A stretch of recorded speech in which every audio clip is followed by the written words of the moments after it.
हाँ जी, क्या हाल है दोस्तों। मैं तो बहुत अच्छा हूँ, आप बताएं। मैं बहुत खुश हूँ वैसे, क्योंकि फाइनली ये हो रहा है। Finally the podcast is out. Finally people are listening to it. और बहुत खुश हूँ मैं। तो सोचा कि आज ना बात शुरुआत की करते हैं, क्योंकि पहला एपिसोड है हमारा ये, और शुरुआत भी हो रही है हमारी। तो ये बेहतर होगा कि हम शुरुआत से शुरुआत करते हैं। मेरे ख्याल से शुरुआत से शुरू करते हैं, शून्य से शुरू करते हैं। तो जब भी शून्य की बात होती है ना, तो एक पोइट्री है जो मेरे दिमाग में अक्सर घूमती है, तो हम शुरुआत उससे करते हैं। जाकिर खान साहब की ये लाइन है जो मुझे बहुत पसंद है। मैं हर बार इसे कोट करता हूँ जहाँ मुझे मौका मिलता है। कहा है कि मैं शून्य पर सवार हूँ, मैं बेअदब सा खुमार हूँ, मुश्किलों से क्या डरूँ, मैं खुद कह रज़ार हूँ, मैं शून्य पर सवार हूँ। तो आज ना शून्य की बात करते हैं, आज शुरुआत की बात करते हैं। जय जोहार श्रोताओं, मेरा नाम तशीश है और आप सुन रहे मेरा पॉडकास्ट जिसका नाम है रोशनी। मैंने जब स्कूल में था ना 6-7 क्लास में, तो मैं पढ़ने में अच्छा नहीं था। I was a really poor kid in school. I was a average kid. I was a below average kid I guess. तो हमारे स्कूल में ना क्लास टेस्ट होते थे। तो उस क्लास टेस्ट में ना मुझे 9/25 मिलते थे कांस्टेंट। दिन हो, रात हो, सुबह हो, शाम हो, वो 9 नंबर कांस्टेंट थे मेरे। उस 9 नंबर से मुझे इतना प्राउड था ना कि मैं उस 9 नंबर को अपने छाती से लगा कर रखता था।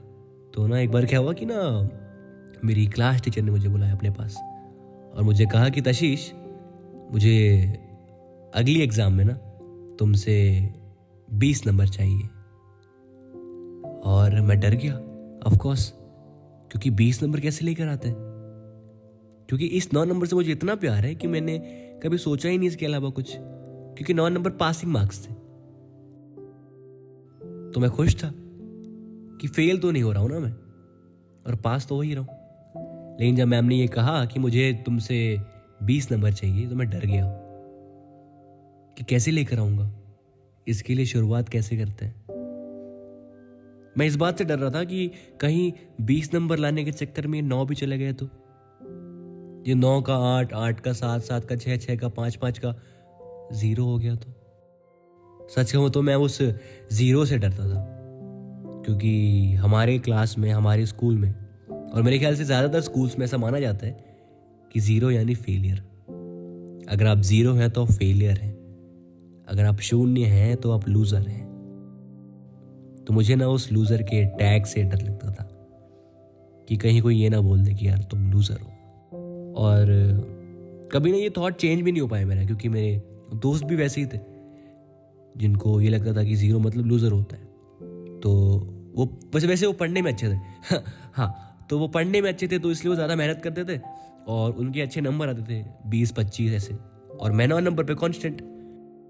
उसके बाद जब हम जिंदगी के सफ़र में आगे बढ़े, हमने प्रिपरेशन की कॉम्पिटिटिव एग्ज़ाम्स के लिए, जेई मेंस, यूपीएससी, तो ना तब ना लोगों ने आकर कहा ऐसा कि मत करो, तुमसे नहीं हो पाएगा। तो हमने पलट के देखा, हमने पूछा कि आप ऐसा क्यों बोल रहे हैं आप। तो उनका जवाब सिंपल होता था कि अरे फला ने कोशिश की थी, फला से नहीं हुआ, तो तुम कैसे कर लोगे। और तब वही थॉट वापस आया कि हाँ, बात तो सही कर रहे हैं कि कोशिश की और हार गए और 0 हो गए, तो फिर तो रहने देते, नहीं करते।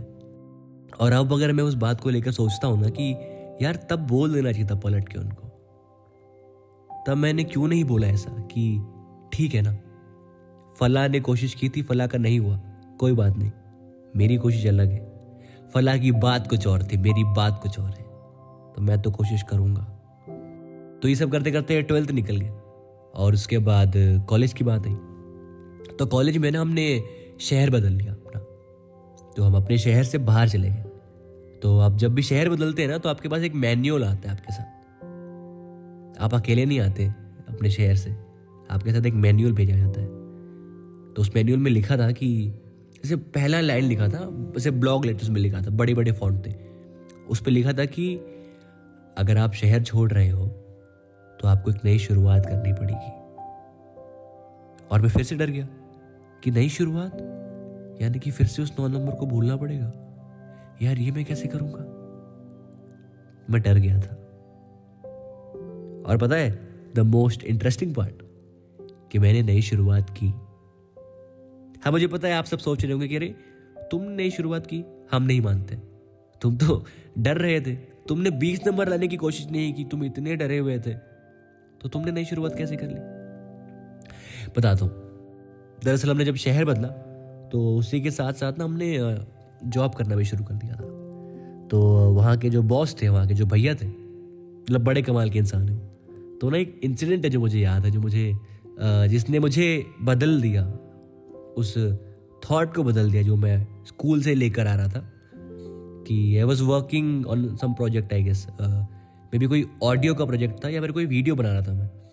तो उसकी एडिटिंग में कोई प्रॉब्लम आ रही थी और इस चीज़ को भैया दूर से देख रहे थे कि मैं हार रहा हूँ, मैं कर नहीं पा रहा था, मैं एक मिस्टेक को बार बार कर रहा था। तो वो मेरे पास आते हैं और मुझसे कहते हैं कि नहीं हो पा रहा है क्या, नहीं हो पा रहा है क्या तुझसे? तो जो पहला नोशन था जो हर एक इंसान के दिमाग में आता है कि नहीं नहीं कर लूंगा, बस थोड़ी सी प्रॉब्लम है, I can handle things on my own. So then he looked at me and he said to me very calmly, very soothingly कि कोई बात नहीं हो रहा है ना, मत कर। मैंने कहा मतलब कि देखते से नहीं हो रहा है ना, तो छोड़ दे, फिर से शुरुआत कर, स्टार्टिंग से शुरू कर। और ये मेरे लिए कितना अलग था, क्योंकि पहले किसी ने कहा था कि शुरुआत करोगे तो हार जाओगे, तो मत करो शुरू। और यहां पर कोई कह रहा है कि नहीं आता है तो शुरुआत कर लो फिर से। तो उस दिन ना एक और चीज समझ में आई दुनिया के बारे में, कि अगर आप स्कूल में होते हैं ना तो आपके लिए शून्य जो होता है वो लूजर होता है, लेकिन आप जैसे ही स्कूल से बाहर निकलते हैं तो शून्य का मतलब चेंज हो जाता है। शून्य का मतलब नई शुरुआत होती है, शून्य का मतलब फिर से आगे बढ़ना होता है। तो फिर मैंने मैनुअल का अगला पन्ना पलटाया, तो उस पर लिखा था कि खाना बनाना पड़ेगा। तो मैंने कोशिश की बनाने की, सच कह रहा हूँ, बनाने की कोशिश की। लेकिन ना मैंने जब रोटी बनाई तो वो भारत का नक्शा बन गया। जब मैंने सब्जी बनाई तो नमक ज़्यादा हो गया। जब मैंने पूड़ी तलने की कोशिश की मैंने अपना हाथ जला लिया। कह रहे कि अगर आप पूड़ी तलते हैं ना तो आपको धीरे से कोने से डालना होता है आपकी पूड़ी को। मैं इतने जोश में था, मैंने पूरी पूड़ी एक साथ डाल दी तो मेरे हाथ जल गए। लेकिन धीरे धीरे करके मैंने सब कुछ सीख लिया। और एक बात जो मैं कह सकता हूँ कि शुरुआत करना अच्छा होता है, क्योंकि आप सब चीज़ों को नई नई तरीके से सीख रहे होते हैं, आपका एक्सपीरियंस अलग होता है, आपका एरिया ऑफ रेफरेंस अलग होता है। तो शुरुआत कर लो। नई शुरुआत करना ना बिल्कुल एक ऐसे रास्ते पे जाने की तरह है जहाँ का कोई मैप नहीं है आपके पास में। तो आप राह चलते लोगों से पूछते हैं कि ये रास्ता कहाँ जाता है। तो कुछ लोग मिलेंगे आपको जो आपको समझाएंगे अच्छे से, जैसे मुझे मिले थे कि ये रास्ता यहाँ जाता है। लेकिन कुछ लोग ऐसे भी होंगे जो आपको रास्ता नहीं बताएंगे। लेकिन मज़ा जो है ना वो लोगों से पूछने का है कि रास्ता कहाँ जाता है। आप मुझे ही देख लीजिए, ये जो पॉडकास्टिंग है, ये जो काम है, ये मेरे लिए बहुत नया है। मुझे नहीं पता कि पॉडकास्टिंग कैसे करनी होती है, कितना बोलना होता है, क्या बोलना होता है, कब पॉजेस लेने होते हैं, कब वॉइस मॉड्यूलेशन करना होता है, कब तेज तेज बोलना होता है, कब धीरे बोलना होता है। मुझे कोई आइडिया नहीं है, लेकिन मैं ना सीख रहा हूँ और मुझे यकीन है कि मैं कर लूँगा ये भी, क्योंकि मैंने शुरुआत कर ली है। तो आप भी शुरुआत करके देखिए। शुरुआत में आप कोई भी काम करते ना, आप गिरेंगे बहुत ज़्यादा, आपको चोट बहुत ज़ोर से लगेगी। लेकिन वो लाइन है ना एक गाने की, अल्लाह के बंदे हंसते, कि गिरता हुआ वो आसमान से आकर गिरा ज़मीन पर, ख्वाबों में फिर भी बादल थे, वो कहता रहा मगर कि अल्लाह के बंदे हंसते। तो अगर आपके ख्वाब में बादल हैं और आपके पंख टूट भी गए ना, तो आप अपने पंख बना लोगे खुद से। और आप जब गिर के उठोगे ना वापस, तो आपकी उड़ान भी उतनी ही लंबी होगी, क्योंकि आपने शुरुआत करना सीख लिया है। तो आप जितनी बार भी गिरोगे आप उठ जाओगे, आपको उठना आ जाएगा और आपको एक शुरुआत करनी आ जाएगी। तो अगली बार गिरो तो कोशिश करना कि फिर से उठ जाओ और एक नई शुरुआत करो। बहुत बहुत शुक्रिया यहाँ तक सुनने के लिए। मेरा नाम तशीश है और आप सुन रहे थे रोशनी।